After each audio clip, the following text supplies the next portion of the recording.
Summary of my learning experience in the UMKC course entitled Culturally Responsive Strategies for Working with Diverse Student Populations. First, this course encouraged me to identify and reflect on my own culture. The pictures in this video include a chart that I made for the class representing my cultural background. It shows my gender, racial and ethnic heritage, my socioeconomic status, etc. The following is a poem I wrote for the class regarding my cultural background. It is entitled, Sweet Saucy Casey and Me. In the Cuban Missile Crisis I was born, in a city that loves the jazzy red-hot horns, and barbecue, and barbecue. Barbies dressed on French provincial tabletops, I hear the Brady Bunch as my poodle hops, and barbecue, and barbecue. We cruise out on starry balmy Fiat nights to watch James Bond save the world and set things right, and barbecue, and barbecue. Not hot, thick Irish stew, mind you, but Kansas City barbecue. This poem reflects the cultural milieu of my childhood. My identifying culture is white, middle-class, Protestant American. I was born in the 60s and grew up in the 60s and 70s. This time period is reflected in the poem by my references to the Cuban Missile Crisis, James Bond, Barbies, French provincial furniture, a style especially popular in the 60s. I am female, and Barbies were very much in vogue for little girls growing up in the 60s. References to the Brady Bunch, Fiat automobiles, and poodles, all popular with middle class in the 60s and early 70s, reflect my very middle class upbringing. Kansas City has always been my home base, and I have a strong bond with the culture of Kansas City, as reflected by references to jazz, barbecue, and this wonderful city itself in the poem. When I was a child in the 60s and 70s, my culture was so mainstream that I did not realize that I had a distinctive culture. Everyone that I saw in the media, in my neighborhood, and at school was like me. Besides, I was taught in school that America was a great melting pot.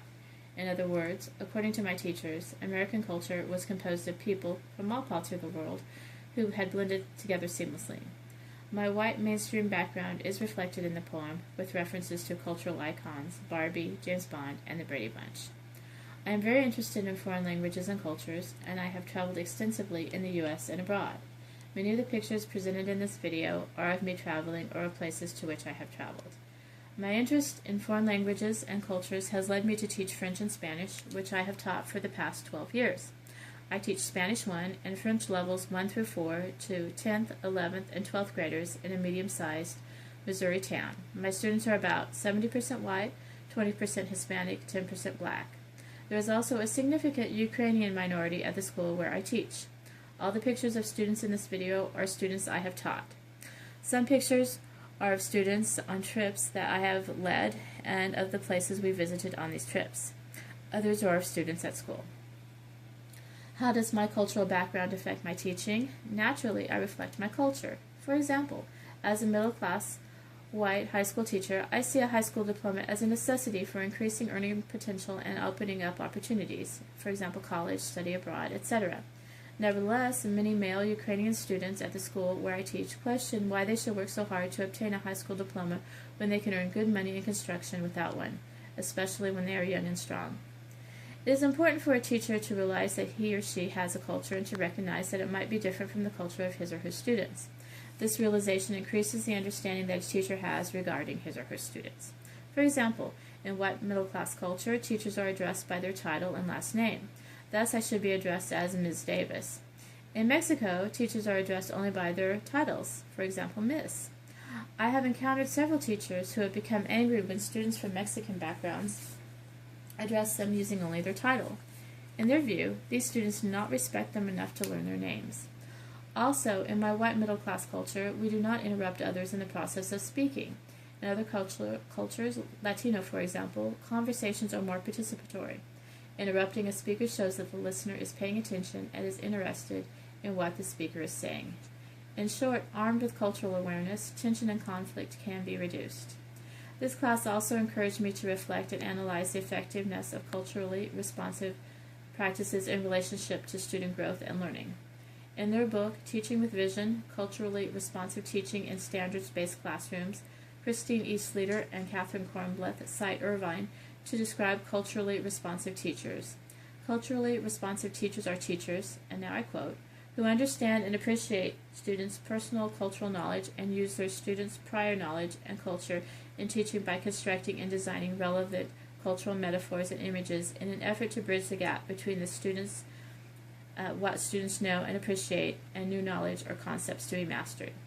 Thus, for example, in the high school French classes that I teach, I often refer to similarities between the French and Spanish languages and corresponding cultures for the benefit of my Spanish-speaking students. The French and Spanish languages are very similar in vocabulary and structure since they both developed out of Latin. Efforts such as these are more likely to engage culturally diverse students and make them feel more at home in the classroom. The fact that a high proportion of Hispanic students chose to take my French classes attests to the efficacy of these endeavors. This course also encouraged me to reflect on differentiation of instruction to meet the needs of diverse students.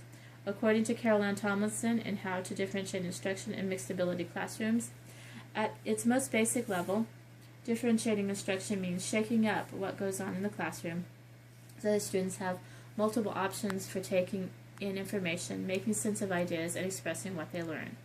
In other words, a differentiated classroom provides different avenues to acquiring content, to processing or making sense of ideas, and to developing products so that each student can learn effectively. In the PowerPoint that I prepared for the class on the subject of teaching French in a culturally responsive manner, I included ways to differentiate instruction to meet the needs of diverse students. First, cooking and sampling food is a great way to connect with a foreign culture. And since there are 24 countries in Africa where French is an official language, a teacher can offer students an opportunity to prepare French African cuisine. Many of the pictures presented in this video are of students sampling food from French-speaking countries which they have prepared. Again, connecting with Francophone African cultures, students can read proverbs written in French from Francophone African countries. For example, avec beaucoup de patience on peut cuire même une pierre. This proverb comes from the West African country of Mali and is translated as follows: with a lot of patience, one can even cook a rock.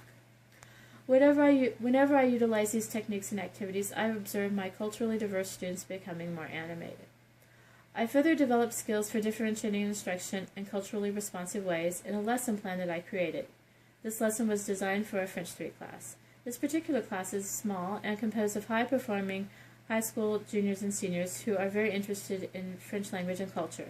This class is composed of 1 black student, 2 Latino students, 1 Ukrainian student, and 8 other students of mixed European backgrounds.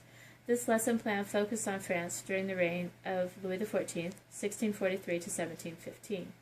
During this period, many aspects of French culture reached their apogee, and France became a world leader in culture and style. This lesson was project-based. Students chose a topic related to culture in France during the reign of Louis XIV. Students alone, or in groups of 2 or 3, researched their chosen topic and prepared a presentation in relation to it. Presentations could be in the form of PowerPoints, videos, dramas, readings, etc. Presentations had to include background information important for a clear understanding of the topic and responses to certain essential questions. These essential questions were as follows: what themes run through 17th century French culture? What is the legacy of 17th century France to contemporary French culture and to the modern world? Concerning the progression of the lesson, I presented background information over a 2-day period through lecture and readings in French. Research and compiling the presentation took a week. Presentations and reflections were completed within 3 days. To make this lesson more culturally responsive, I took the following measures. While lecturing, I discussed French colonization in the New World and Africa, as well as French influence in Eastern Europe, including Ukraine, during this time. I also discussed the relations between 17th century France and Spain, which resulted in the War of the Spanish Succession. Furthermore, I included these subjects when discussing possible topics for student presentations. I felt that the lesson was successful, especially in the effort to differentiate instruction in a culturally responsive manner. My Latina students chose to do a presentation on the War of the Spanish Succession. My black student and his partner did their presentation on French colonization of West Africa during the 17th century. In answer to the question, what aspect of the project did you enjoy most, this student wrote that he enjoyed the opportunity to learn about French colonization of West Africa, something he had never learned about before. What aspects of the lesson were problematic? The range of topics were so broad and unrestricted that some students had trouble narrowing their topic and shaping their presentation. Thus, some of the presentations suffered because students tried to cover too much ground and/or lacked focus. Regarding advice for working with culturally diverse learners, The most interesting advice that I came across while studying for this class came from an article by Gloria Ladson-Billings entitled, "But That Is Just Good Teaching, the Case for Culturally Relevant Pedagogy."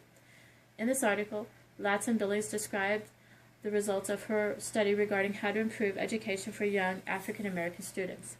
This study consisted in observations of teachers who had experienced success with African American students. Teachers were selected for the study based on parent and administrator recommendations. The study lasted 3 years. Ladson-Billings found that the success of these teachers was not based on using certain strategies or techniques. According to Ladson-Billings, the success of these teachers with young African American students was based on their philosophy of teaching. Ladson-Billings calls the results of this philosophy culturally relevant pedagogy. According to Ladson-Billings, culturally relevant pedagogy rests on 3 criteria. First, the teacher must ensure that students experience academic success. To ensure this academic success, teachers must make certain that their students voluntarily choose academic excellence. Second, the second criterion of culturally relevant pedagogy is that students must be allowed to maintain cultural competence or integrity. According to Ladson-Billings, research shows that African American students often see school as imposing white middle-class behavior. She also cites other research that shows that African American students many times see school as an environment hostile to their culture. In culturally relevant pedagogy, however, teachers acknowledge and use their students' own culture as a vehicle for learning. For example, a teacher might use rap lyrics to explain and study poetry. Finally, students must be encouraged to develop a social consciousness through which they challenge the status quo or the current social order. Thus, students see a use for their learning, and academics then becomes a means to a positive end. As a teacher, it is helpful to know that it is a mindset, not a set of techniques, that leads to success with African American students. Also, regarding advice for working with culturally diverse learners, in my experience, learning about diverse learners is fun. Different cultures are interesting. As I ask my students all the time, why would you want everyone to be the same? Wouldn't that be boring? Furthermore, it is very gratifying to see the eyes of your students light up when you show an interest in their culture. Moreover, most of us become or are becoming teachers because we enjoy acquiring knowledge and understandings, and learning about your diverse learners is another opportunity to learn. Some interesting questions to ponder in this regard were brought up on the class discussion board. They are, how do you plan on getting to know your students more? Through getting to know you questionnaires, through discussions. Also, if through discussions, would these be whole class or small group discussions? What questions would you ask? A student's culture can be a sensitive topic. Finally, an important personal goal that developed out of this class is that I would like to reach out more to the communities of my diverse learners. As Sleater and Kornbleth point out, community involvement is important for a number of reasons. First, it helps build a positive relationship with students and guardians. If parents and guardians feel positive about the school, they will be more likely to support the school's endeavors to teach their children. Also, involving the community in lessons gives students a sense of pride in their community. Greater self-esteem then leads to empowerment, which leads to success. Thirdly, involving the community makes the community feel valued, and this can lead to the community advocating for its own benefit. Teachers can incorporate the community in the lessons in a number of ways. Teachers can take field trips to nearby businesses, museums, etc. Due to financial constraints, however, field trips are rarely approved in my district. Teachers can ask parents to work as volunteers in the classroom, but this is not a common practice at my school. Parents and relatives can give presentations to classes regarding their occupations, their interests, their cultural heritage, etc., and such presentations are a possibility for my classroom. Students can also engage in research projects which involve community issues, and I believe that I could guide students in such projects. Finally, I plan to continue to ponder how to incorporate the community of my diverse learners in my classroom.